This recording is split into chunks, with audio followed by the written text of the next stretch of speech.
આજે તો થયું કાંક એવું કે નિંદરમાં મેં એક ભાખરી બનાવી નાખી, કેમ કે મને સવારમાં બહુ જ નિંદર આવતી. અને નિંદર કરતાં કરતાં મને વિચાર આવે કે હું જોબ કરતી હોય તો મારે કંઈ કામ ન કરવું પડે, તોય તારે જ કામ કરવું પડે.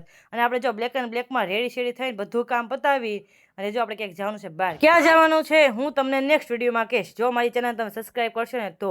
અને જો આપણા પતિદેવ આપણે તેડવા આવી ગયા છે અને મને ખબર હતી કે મારે લેટ થાય છે, એટલે હું રસોઈ બનાવીને જ ગઈ હતી. અને આવ્યા ને ત્યાં 12:30 થઈ ગયો. અને જો આવીને અમે ડાયરેક્ટ જમવા બેસી ગયા. અને આ મારી સ્ટુડન્ટ છે ને એ ટેલેન્ટનું બાચકું છે, કેમ કે હું એક વખત સમજાવું ને ત્યારે બધું જ સમજાઈ જાય.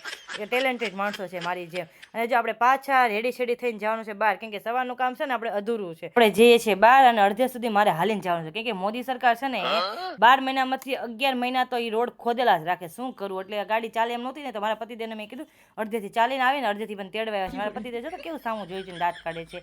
અને અમે ક્યાં ગયા છો ને તમે બધા કમેન્ટમાં કહેજો, હું તમને જવાબ આપીશ. ત્યાં સુધી મારો વિડીયો ગમતો હોય તો like share subscribe. Har Har Mahadev.